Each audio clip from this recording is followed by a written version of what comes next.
Shalom, peuple de Dieu, shalom à vous, que la paix du Seigneur soit avec nous aujourd'hui. J'espère que c'est la pleine forme pour vous tous, que le Seigneur nous bénisse encore en ce jour. C'est pas pour rien que Dieu a dit dans sa parole, mon peuple périt faute de connaissance, dans OG 6, verset 4. Mon peuple périt faute de connaissance. Beaucoup sont ignorants de ce qui se passe sur cette terre, beaucoup sont ignorants des réalités de la vie. Et pourtant, connaître certaines choses déjà, on se prémunit de certains comportements et ça nous permet de pouvoir avancer contre vents et marées. Cette série intitulée « Ils vous feront la guerre », je le dis et je le répète toujours, est tirée du livre de Jérémie. Parce que quand Dieu l'a appelé et lui a signé une mission, lui a dit qu'il devait être son prophète, il l'a averti en disant, sache que tu auras des ennemis. Sache que la tâche ne sera pas aisée, la tâche ne sera pas facile.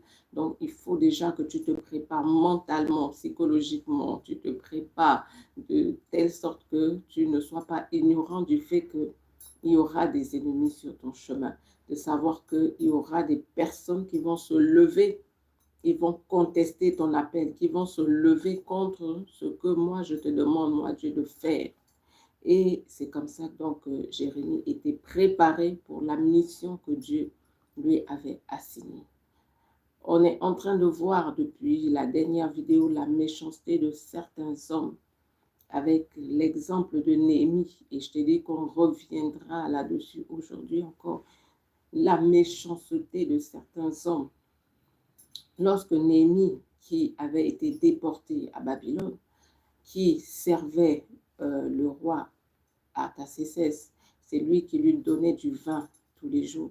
Quand il a demandé des informations à ceux qui revenaient de Jérusalem concernant sa ville, demandé comment est-ce que les choses se passaient à Jérusalem, les rapports qu'on lui a donnés n'étaient pas très bons, n'étaient pas bons du tout. On lui a dit, voilà, la ville est détruite et sa muraille également, la muraille est totalement détruite.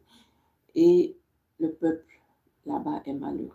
Donc, Néhémie était donc subitement triste. Il ne pouvait même plus servir le roi correctement. Et il a eu à cœur de retourner dans sa ville, donc de retourner à Jérusalem et de bâtir la muraille. Je t'ai donné l'explication d'une muraille, un peu, je t'ai montré à quoi servait la muraille par les temps passés, comment les villes étaient fortifiées, si tu te souviens de l'histoire de Jéricho, comment Israël, pour traverser Jéricho, il a fallu que la muraille d'abord tombe. Et c'est pour cela que Dieu avait donné la stratégie pour faire tomber la muraille afin que le peuple d'Israël puisse traverser donc la ville de Jéricho. La muraille était en quelque sorte protection pour la ville. On ne pouvait pas s'approcher des murailles n'importe comment parce qu'on était en danger. Une fois qu'on s'approchait des murailles, qu'est-ce qui se produisait? On était en danger parce que de l'intérieur de la ville, les gens pouvaient vous tirer dessus, vous lancer des flèches, vous lancer des lances. Vous étiez en danger quand vous vous approchez de la muraille d'une ville. C'est cela qui protégeait la ville. Et protégeait pas seulement des ennemis, mais protégeait aussi des animaux sauvages, des animaux qui étaient alentour. Ça protégeait totalement la ville. Donc, qu'est-ce qui s'est produit maintenant? Quand Néhémie a eu à cœur d'aller rebâtir la muraille, il a eu cela à cœur. Voilà, je vais aller et je vais rebâtir totalement la muraille, je vais la faire. Dieu lui a mis ce travail à cœur. Mais est-ce que c'était une tâche facile? Est-ce que c'était une tâche aisée? Pas du tout. Dès qu'il a commencé donc à s'engager dans cette mission, des ennemis se sont levés. Dès qu'il s'est engagé, des ennemis se sont levés. Et des ennemis pour faire quoi? Voilà des ennemis qui se lèvent pour dire, toi, tu ne vas pas accomplir cette mission. Toi, tu ne vas pas réaliser cela. Et ils ont mis en place plusieurs stratégies. Ils ont mis en place plusieurs stratégies et ils se sont dit, là, avec nos stratégies, on est sûr que cet ouvrage ne tiendra pas. On est sûr qu'avec nos stratégies-là, il ne pourra pas aller de l'avant. Et quand on regarde les ennemis qui se sont levés, j'ai donné les noms la dernière fois, il y avait Sanballat, il y avait Tobia, il y avait Geshem et d'autres qui se sont levés et qui ont dit, nous ne voulons pas que cette muraille soit rebâtie. Nous ne voulons pas que cette œuvre-là avance, on ne veut pas. Ces ennemis-là qui se sont levés contre l'œuvre. Non, on ne veut pas de muraille. Et j'ai dit, en quoi est-ce que rebâtir la muraille en soi pouvait déranger ces hommes? En quoi ça pouvait les déranger? Pourtant, c'était une œuvre noble. C'était quelque chose de bien que Néhémie voulait faire pour Jérusalem, pour Israël. En quoi ça les dérangeait? Ils vivaient là-bas aussi. Donc, ça devait faire du bien à tout le monde, mais ils n'ont pas vu ça de cet œil-là. Pour eux, c'était non, ça ne doit pas aboutir, ça ne doit pas se faire, certainement parce que ce n'est pas eux qui ont eu à cœur de le faire, parce que ce n'est pas eux qui se sont engagés, parce qu'ils sont venus proposer même à Néhémie, tiens, on veut bâtir avec toi. Néhémie a dit non, ce n'est pas à vous et à nous, mais c'est à nous de rebâtir notre muraille. C'est à nous, c'est eux qui ont eu cela à cœur et ils sont allés de l'avant dans ce qu'ils voulaient faire. Donc, Sanballat, Tobia, quand tu lis dans Néhémie 3, verset 33, tu verras que dès qu'il a appris, voilà ce qu'il a à cœur de faire. Directement, il était en colère, il était très mécontent. En colère et très mécontent. Pourquoi en colère? Pourquoi très mécontent? Tu apprends que voilà, ton frère veut construire sa maison. Tu apprends que ta soeur veut se marier. Tu apprends que voilà, quelqu'un autour de toi veut faire quelque chose de bien. Directement, tu te mets en colère. Directement, tu es mécontent. Tu es mécontent pourquoi? Tu te mets en colère pourquoi? Tu te mets en colère pourquoi? Je veux dire à quelqu'un ce matin, bien-aimé, ne gâche pas ta destinée en voulant gâcher la destinée d'un autre. Je répète, ne gâche pas ta destinée en voulant gâcher la destinée d'un autre. J'ai tellement vu de vies écourté parce que des gens se sont levés au lieu de se concentrer sur ce qu'ils avaient à faire sur terre, au lieu de se concentrer sur leur ouvrage, au lieu de se concentrer sur leur mission sur terre, ce qu'ils ont fait, c'était plutôt vouloir combattre l'autre, vouloir atteindre l'autre, vouloir seulement mettre l'autre à terre. Ce que l'autre est en train de faire, en quoi ça te dérange? Ce que l'autre est en train de faire, en quoi ça t'embête? Ne gâche pas ta destinée parce que tu veux gâcher celle de l'autre. Ta vie peut être écourtée parce que tu es en train de t'attaquer à quelqu'un que Dieu protège. Ta vie peut être écourtée parce que là, tu es en train de t'attaquer à l'œuvre de Dieu. Quand Dieu donne une mission à quelqu'un et toi, tu te lèves pour combattre cette œuvre-là. Pourquoi il doit construire une église? Pourquoi est-ce qu'il doit venir pour nourrir ce quartier? Pourquoi c'est lui qui doit construire un dispensaire ici? Pourquoi c'est lui? Si c'est Dieu qui l'a appelé, qui lui a donné cette mission, tu te mets en danger et ta destinée est en danger. Que tu ne te retrouves pas frappé par Dieu parce que tu t'es levé contre la destinée d'un protégé de Dieu. Attention, attention, bien-aimé. Je répète, ne gâche pas ta destinée en voulant gâcher la destinée de quelqu'un d'autre. Non.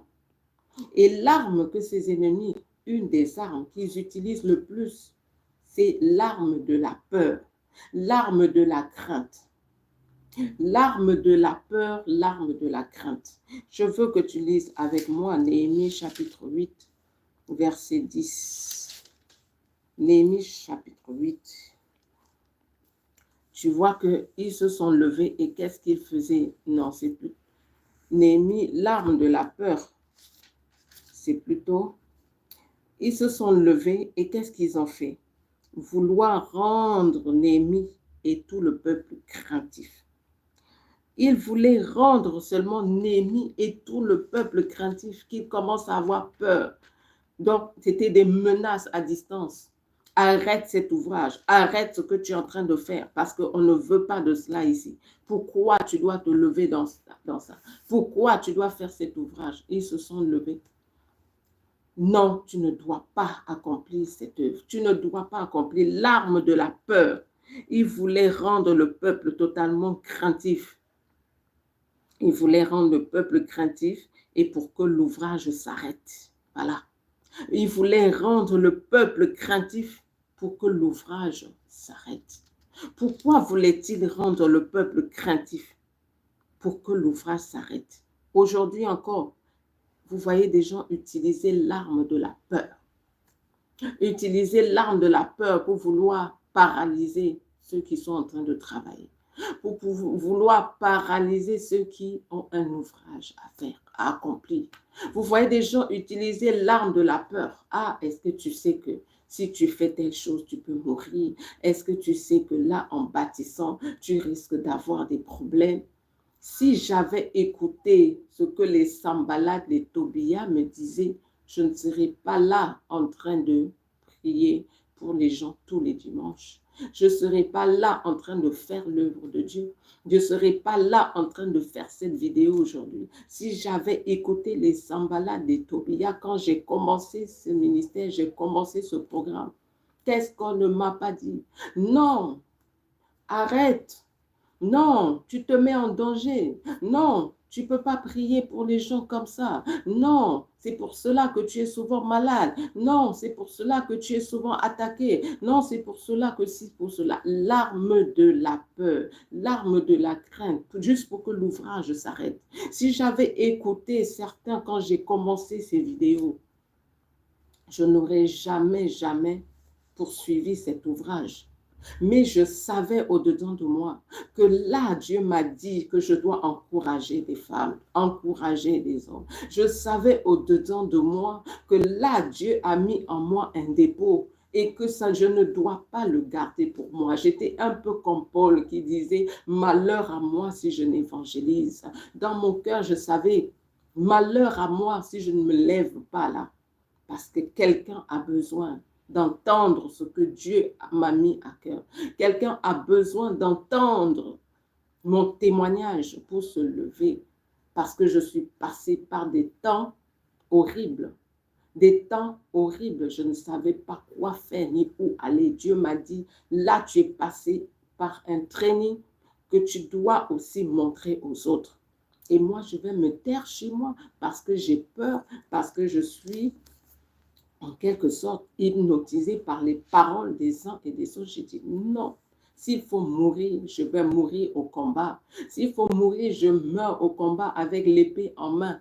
Pas parce que j'ai eu peur et que j'ai baissé les mains pour dire non, je ne vais plus faire ce travail. N'écoute pas les Sambalat et les Tobia qui viendront toujours avec l'arme de la peur. L'arme de la peur pour que tu sois dans la crainte, que tu commences à paniquer, que tu commences à te poser mille et une questions. Là même où je suis en train de commencer à construire, là, est-ce que je vais achever? Où est-ce que je vais trouver l'argent pour terminer mon bâtiment là? Où est-ce que je vais trouver l'argent pour terminer mon salon de coiffure là? Où est-ce que je vais trouver de l'argent pour l'arme de la peur? On vient commencer à te mettre toutes sortes d'idées et toi aussi tu te vois là parti dans ça. Commencer à paniquer. Si je fais, commence à coudre là, est-ce que j'aurai même des clients? Si je fais telle chose là, comment je vais pouvoir écouler ma marchandise? Si je fais venir mon conteneur là de voiture, comment est-ce que je vais trouver des clients? Si Dieu t'a mis quelque chose à cœur, Dieu t'a mis un ouvrage à cœur, dis-toi, ça c'est Dieu, je suis convaincue que c'est Dieu. Je suis convaincue que ça c'est le plan de Dieu pour ma vie. Lance-toi. En chemin avec le Seigneur, lance-toi et plus tu vas avancer, plus il sera là pour te guider, pour te montrer quoi faire. Qu'est-ce que Néhémie a fait? Je l'ai dit la dernière fois. Première chose que Néhémie a faite pour avoir du succès dans son entreprise, c'était la prière. Et je t'ai dit dans la dernière vidéo, si tu l'as raté, va suivre, que aucun ouvrage ne peut réussir sans la prière. Aucun. Aucun ouvrage ne peut réussir sans la prière. Tu ne peux pas faire l'œuvre que Dieu t'a confiée en le mettant à l'écart. Non, ce n'est pas possible. Tu ne peux pas réussir dans ce que Dieu t'a confié en le mettant à l'écart. Tu dois être dans la prière. Être dans la prière, et j'ai dit jour et nuit. Être dans la prière et le combat. J'ai pris Néhémie, comment Néhémie priait. Il se tenait devant le Seigneur, encourageait le peuple à prier. Et qu'est-ce qu'il faisait d'autre? Il demandait au peuple de combattre. Donc, il travaillait une épée dans une main et avec l'autre main, il travaillait. Une épée dans une main et avec l'autre main, ils étaient en train de travailler. C'était comme ça qu'ils travaillaient. Et je t'ai donné la signification de cela. Je t'ai dit, ça veut dire pas l'ouvrage seul, l'ouvrage couplé à la prière. L'ouvrage couplé à la prière. Je ne peux pas dire, je suis là seulement, bon, j'étudie. Qui t'a donné l'intelligence, c'est Dieu. Quand tu fais tes études, mets aussi la prière avec. Accompagne cela de la prière. Tu as eu un bon poste, c'est bien. Pendant que tu travailles, sois aussi un guerrier, un combattant, un vaillant héros qui est là avec la prière. Seigneur, donne-moi des idées. Seigneur, je suis là dans mon poste. Seigneur, aide-moi. Seigneur, je suis là. Seigneur, accompagne-moi dans ce que je suis en train de faire. Sans la prière, tu ne peux pas réussir. Aucun ouvrage ne peut réussir sans la prière. Parce qu'il faut que tu comprennes que tu as des ennemis derrière toi. Des ennemis qui ont juste en l'esprit, leur esprit, là dans leur esprit, c'est quoi? Shalom Nadej. Dans leur esprit, c'est quoi? Je dois le mettre à terre. Lui, là, il ne doit pas réussir dans ses études. Lui, là, il ne doit pas réussir dans ce qu'il fait. Lui, là, non. Pourquoi lui? Pourquoi elle? Pourquoi pas moi? C'est ce qu'il a à l'esprit, ton ennemi. Dis-toi cela. Mais pourquoi cet enfant à 32 ans, il est déjà ingénieur? Pourquoi lui, à 24 ans, il est déjà pilote? Je ne peux pas accepter ça. Voilà comment ton ennemi, lui, fonctionne. Et une fois qu'il fonctionne ainsi, tu penses qu'il va te laisser tranquille?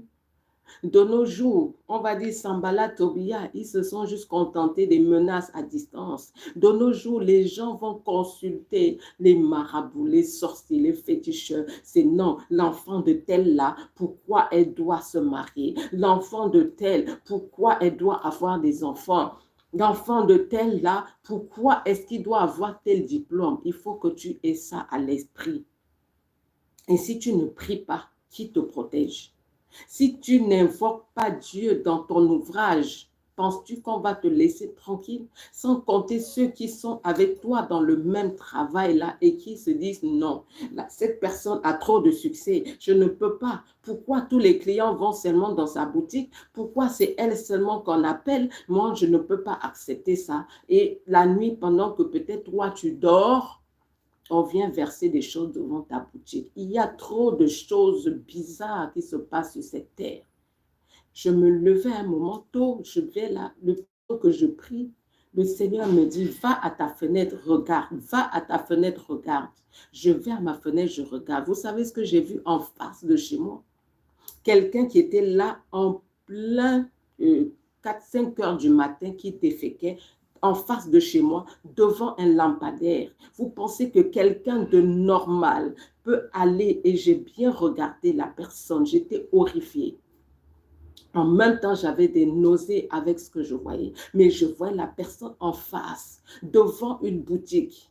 Et elle se disait peut-être, bon, il n'y a personne qui me voit. Déféquer là, ensuite faire pipi, et il y avait des lampadaires, sous un lampadaire en plein jour.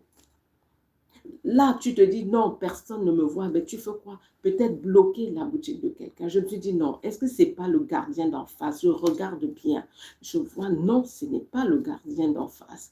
Je le vois après, il a terminé.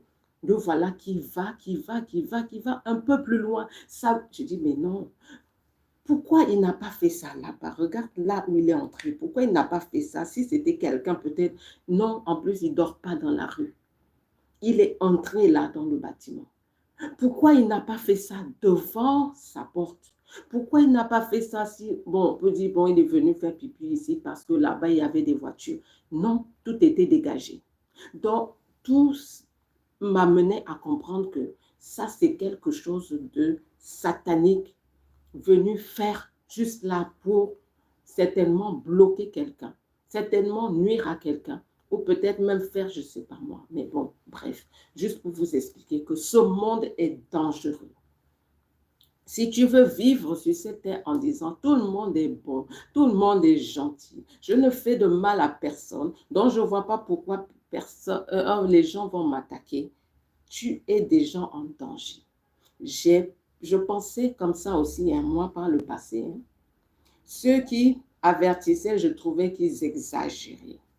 Je voyais ma mère spirituelle prier, combattre tout le temps, combat spirituel. Je disais, oh, Mommy, tu exagères quand même. Tu exagères tout le temps, combat spirituel, vraiment. Aujourd'hui, je pense que je l'ai même déjà dépassé dans le combat spirituel. Depuis que mes yeux ont vu, ce qui se passe dans ce monde, il se passe des choses horribles. Laisse-moi te parler avant de continuer de deux sœurs qui vivaient ensemble. La petite sœur était là, la grande sœur. Donc voilà, la grande sœur ne pouvait en rien, jamais imaginer que ma petite sœur là est source de mes problèmes. Elle ne pouvait jamais imaginer. Elle aimait tellement sa petite sœur, elle l'aimait tellement et la gâtait. La gâtait. Et comme elle avait fait des études, de grandes études, et travaillait, elle s'est dit, voilà, je vais trouver un travail à ma petite sœur. Je vais l'aider. Voilà qu'est-ce qu'elle a fait. Petite sœur, viens, comme tu sais cuisiner, cuisine, fais des plats, et là, je te trouve un marché. Là où je travaille, tu vas venir tous les midis livrer, tu viens livrer. Voilà la petite sœur qui venait maintenant livrer les plats tous les midis et cuisinait aussi bien. Puis, la jalousie dans le cœur. Pourquoi c'est ma grande sœur qui allait à l'école? Pourquoi moi, je ne suis pas allée à l'école? Pourquoi c'est elle qui a un poste? Elle est dans un bureau. Pourquoi moi, je n'ai pas un poste? Pourquoi moi aussi, je ne suis pas dans le bureau? Qu'est-ce qu'elle a fait? Un jour, elle fait donc sa cuisine qu'elle faisait habituellement pour sa grande sœur. Elle met du poison à l'intérieur. Elle met du poison. Je vous dis, ça, c'est une histoire vraie. Ce n'est pas quelque chose raconté, une histoire vraie, puisque cette sœur a confessé. Elle va mettre du poison dans la nourriture de sa grande sœur. Elle envoie le coursier, va remettre le plat. Voilà le coursier qui va. Et en chemin, parce que la main de Dieu était sur la grande sœur qui était une fille de prière. Quand je te dis de prier, ce n'est pas en vain que je te le dis.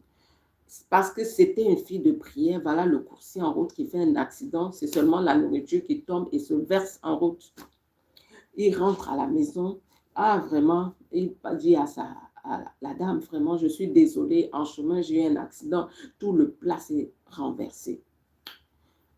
La sœur, la petite sœur, vraiment dépitée, mais elle poursuit. Je dois détruire cette fille. Je dois la détruire. Pourquoi c'est elle seule qui réussit? En plus, c'est elle seule qui allait à l'école. Pourquoi les parents ont seulement payé ses études et pas moi? Aujourd'hui, je suis là, elle fait seulement la cuisine. Là, voilà qui va maintenant où sa sœur travaillait. Donc, pendant qu'elle livrait les plats là, en même temps, c'est elle maintenant qui descendait sa sœur. Oh, voilà, hein, elle n'est pas celle que vous croyez. Hein. Elle est ceci, elle est cela, elle est cela, elle est cela, elle est cela, elle est cela. Elle a commencé à raconter des calomnies à n'en plus finir. Finalement, la sœur a été chassée de son travail. Et comme elle était une fille de prière, Dieu a ouvert une autre porte. Elle a eu un autre travail encore plus gratifié. L'autre a vu que, ben, tiens, je ne peux pas l'atteindre. Hein. Vraiment, j'ai déjà essayé ça, j'ai essayé ça, j'ai essayé ça. Entre-temps, comme l'autre priait, Dieu l'a touchée et elle s'est convertie. Et dans le processus donc, de la conversion, il fallait qu'elle confesse. C'est comme ça donc qu'elle a confessé. Elle a dit, grande sœur, je ne suis pas celle que tu crois que je suis. Voilà ce que j'ai fait pour t'atteindre, ça, ça, ça, ça. La grande sœur n'en revenait pas. Elle n'en revenait pas. Tu as un ouvrage, Dieu t'a placé quelque part. Ne pense pas que tu n'auras pas des ennemis qui vont se lever. Parfois, donc des gens proches qui vont se lever parce que là, ils ont laissé la jalousie entrer en eux. Ils ont laissé toutes sortes de sentiments. Pourquoi c'est elle qui va à l'étranger? Pourquoi c'est elle seulement qui doit réussir? Pourquoi c'est elle seulement qui doit faire les études? Pourtant, j'ai dit, concentre-toi sur ta destinée. Demande que le Seigneur enlève de ton cœur tout ce qu'il y a comme jalousie, comme haine, comme envie, comme convoitise. Parce que toi aussi, Dieu a un plan dans ta vie. Dieu a des choses à réaliser avec toi quand tu regardes bien. Cette sœur qui était cuisinière là, il aurait suffi que tu n'es pas allé à l'école, c'est pas grave. Tu es cuisinière. Intensifie donc ce don. Fructifie ce don que Dieu t'a donné. Tu es cuisinière. Est-ce que tu sais qu'il y a même des cuisiniers qui gagnent plus que ceux qui sont assis au bureau? Il y a des cuisiniers qui gagnent plus. J'ai suivi encore un documentaire récemment. Quelqu'un qui a un master 2 qui s'est retrouvé en train de faire la cuisine. Il avait tellement de clients qui venaient manger. Et il s'est dit, même si on me propose aujourd'hui un poste dans un bureau, je ne peux pas accepter parce que ici, maintenant, je gagne plus en faisant que du foufou, je ne sais pas moi quoi, que je pile là tous les jours. Je gagne plus que celui qui est assis au bureau. Il aurait suffi que cette fille intensifie ce don. Bon, j'ai ce don de cuisine, comment je peux faire pour intensifier? Enfin là, je livre ici, il faut que j'intensifie. Aujourd'hui, il y a les réseaux sociaux, que je parle de moi, que j'intensifie, je peux livrer dans des bureaux ailleurs, que tout ce quartier, je vais aller dans les bureaux, proposer mes plats, tout ce demain, il y a tellement d'idées avec le don que Dieu t'a donné. Et c'est comme ça que ta destinée va s'accomplir. Dieu t'a appelé à être cuisinier. Ce n'est pas quelque chose, tu vas dire non, c'est trop bas. Non, ne cherche pas seulement des bureaux. Tu peux gagner même plus que celui qui est assis au bureau. Travaille le don que Dieu a mis en toi. Il faut que j'avance dans l'enseignement, sinon on ne va pas finir aujourd'hui. Donc j'avance, on était où là? Néhémie. Néhémie, donc, première chose, priait intensément. Priait intensément et c'est comme ça que Dieu le protégeait de ses ennemis. Deuxième chose, Néhémie se fortifiait dans le Seigneur. C'est le verset que je t'ai donné tout à l'heure, là, 8, verset 10. Il se fortifiait dans le Seigneur. C'est Néhémie qui a dit, la joie de l'Éternel est ma force. La joie de l'Éternel est ma force. Tu te fortifies tous les jours dans le Seigneur, dans l'ouvrage qu'il t'a donné. Il y a des ennemis, mais je me fortifie dans le Seigneur. C'est difficile ce que là je suis en train de faire, mais je sais que Dieu est avec moi. Je vais amener cette œuvre-là à accomplissement. Mais Néhémie aussi a fait quelque chose que je veux que tu intègres aujourd'hui, bien-aimé.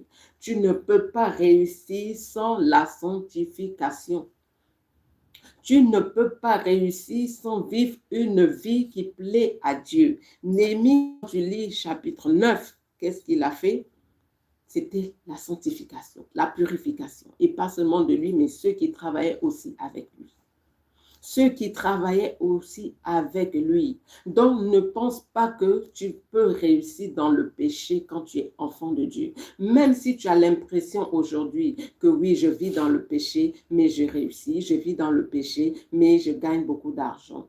Là, tu es en train de bâtir sur du sable et des sables mouvants. Un jour, l'autre prouve. Un jour, l'autre prouve. Et même si sur cette terre, prouve n'arrive pas, ça va être ton âme qui va être en enfer. Parce que la parole de Dieu dit, ça ne sert à rien de gagner le monde entier si on perd son âme. Ça ne sert à rien. J'ai toujours dit, si tu vois quelqu'un prospérer hors des voies du Seigneur, ne l'envie pas. Hein? Deux, ne cherche pas à être comme lui. Ça, c'est une de mes devises. Si tu vois quelqu'un réussir hors des voies du Seigneur, oui, il réussit. il s'est marié, il a construit des maisons, il a acheté des voitures, il a acheté des avions, il a acheté des gratte-ciel. Or, des voies du Seigneur ne l'envie pas. 1.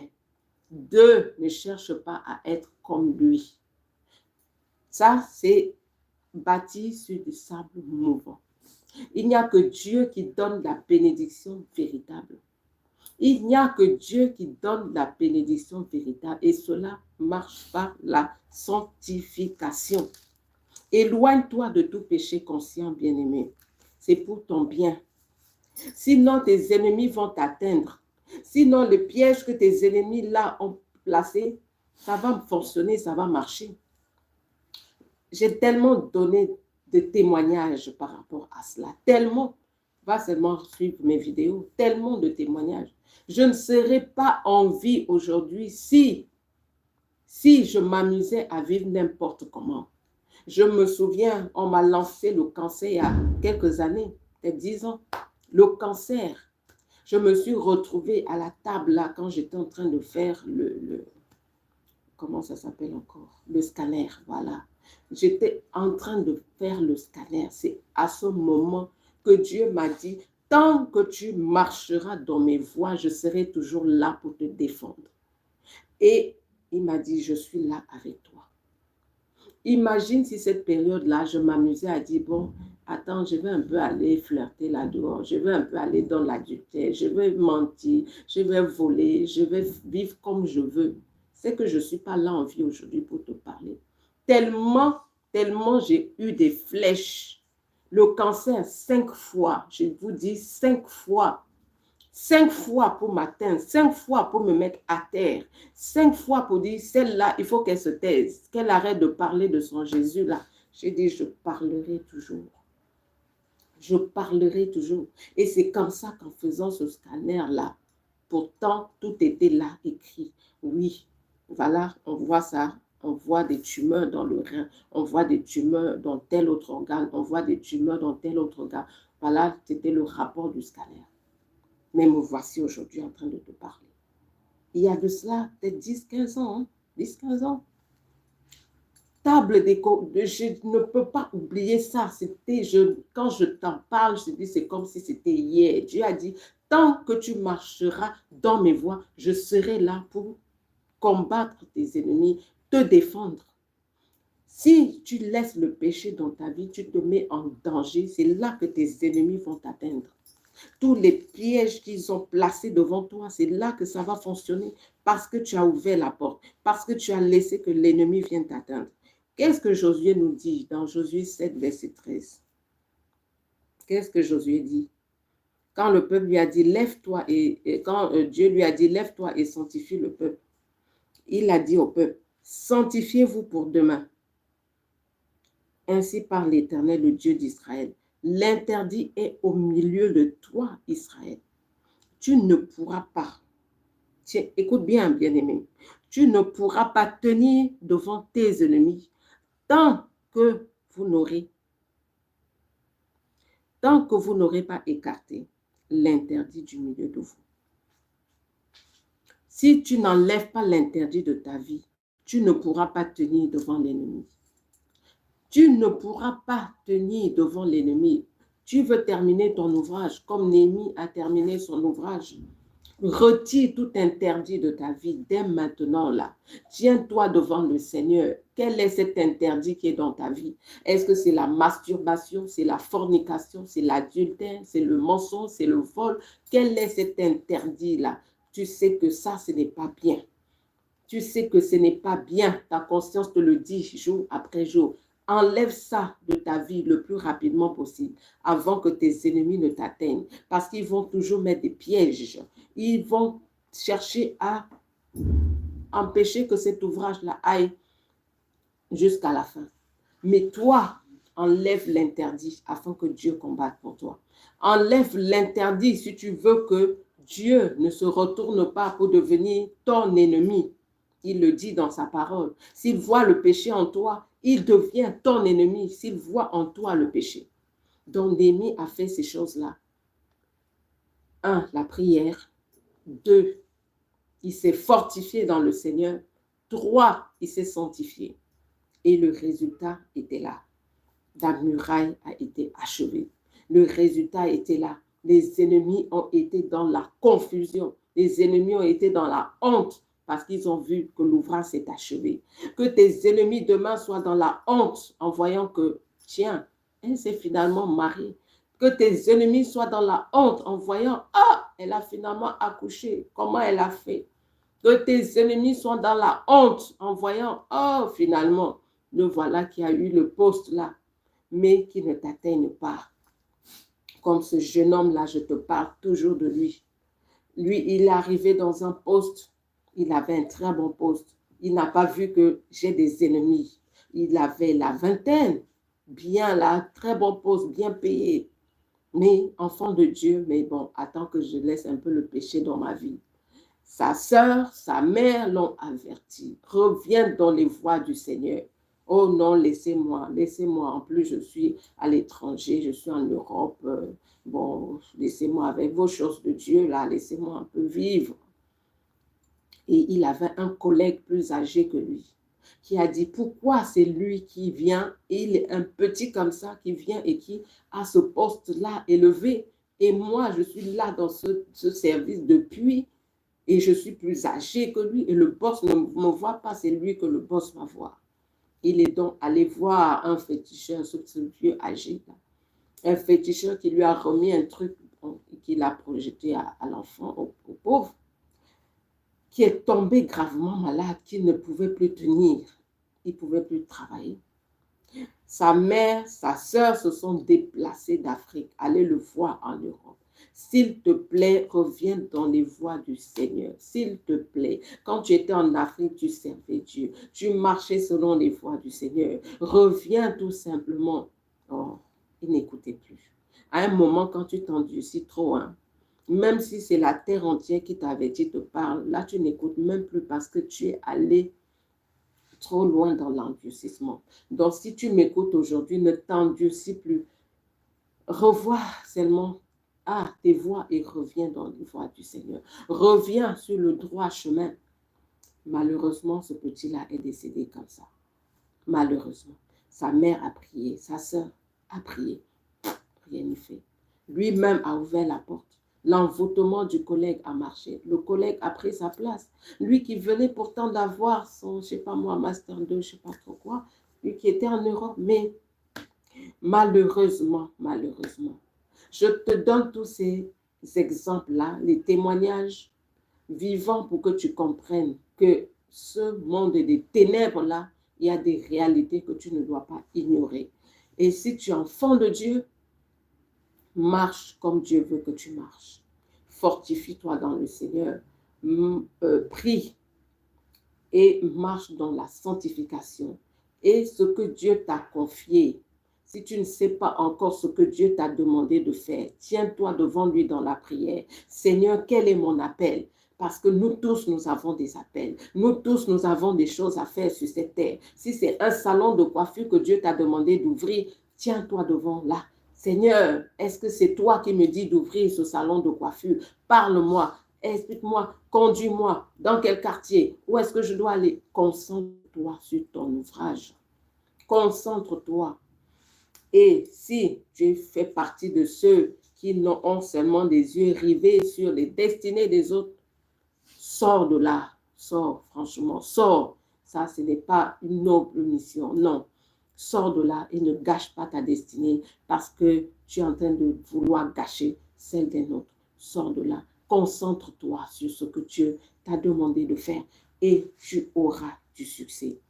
Et si tu n'as pas encore donné ta vie à Jésus, si tu m'écoutes là, fais-le maintenant. Fais-le maintenant et n'hésite pas à me contacter via Messenger. C'est le même nom, Flumbonjo, via Messenger, puisqu'on ne peut pas chatter sur YouTube. Sur Messenger, on pourra discuter, parler, s'appeler même. Donne ta vie à Jésus. Invite-le aujourd'hui. Dis, Seigneur Jésus, je veux que tu sois le sauveur de mon âme, le Seigneur de ma vie. Je veux t'appartenir dès aujourd'hui. Je veux être un enfant de Dieu. Je veux que la vie de Dieu s'intègre en moi. Aide-moi. S'il y a un péché quelconque dans ta vie, Prie avec moi maintenant. Demande au Seigneur de te purifier. Demande au Seigneur d'enlever ce péché-là de ta vie. S'il y a un quelconque péché en toi, demande au Seigneur, crie à lui, parce que Dieu ne nous délivre pas de nos amis, il nous délivre de nos ennemis. Est-ce que tu t'es fait ami avec la masturbation? Dieu ne peut pas te délivrer, mais il faut haïr cela. Même si ce n'est pas encore parti, il faut haïr. Dis, Seigneur, je hais ce truc, mais je ne parviens pas à m'en séparer. Aide-moi, Seigneur, donne-moi la force, sors-moi de là. Je ne veux plus, Seigneur, vivre dans ça. Je ne veux plus. Donne-moi la force. Quand tu parles ainsi, Dieu t'aide. Il te donne le pouvoir. Il te donne la capacité. Il te donne la force de sortir de là. Mais ce n'est pas, je pas. Le gars là, il m'a encore écrit aujourd'hui. Bon, je réponds quand même, je réponds une dernière fois. Bon, je vais à son rendez-vous. Non, là, tu es en train de jouer avec le feu. Jouer avec le feu. Mais dès l'instant que tu dis, tous les numéros de fornication, là, j'efface ça de mon téléphone. Il m'appelle, je ne réponds pas, je ne prends pas. Seigneur, je ne veux plus cette vie. Là, Dieu voit que tu es engagé. Dieu voit que tu es ça. C'est là que tu auras son soutien, son support. Il va te sortir de cette vie pécheresse. Prie ainsi et Dieu te sortira de là. Dimanche, nous allons encore nous tenir sur la brèche de 11h à midi. Sois connecté, on va prier tous ensemble selon la direction du Saint-Esprit. Dimanche, 11h à midi, via YouTube, on sera là. Aidez-moi à atteindre 100 abonnés sur Facebook, la même page. Sur Facebook, partagez le lien, que d'autres s'abonnent, parce qu'il nous faut 100 abonnés pour reprendre les vidéos via Facebook. J'ai un peuple également à toucher sur Facebook. Aidez-moi à accomplir cette mission-là. 100 abonnés, il nous faut qu'on reprenne les directs sur Facebook comme on le fait là sur YouTube également. Parce qu'il y a un peuple également à toucher là-bas pour le Seigneur. Soyez richement bénis. Donc, je pense que vous avez été bénis aujourd'hui. En tout cas, moi, j'ai été bénie. Partagez, que d'autres également puissent être bénis et que le Seigneur nous fasse du bien. Shalom, prenez soin de vous.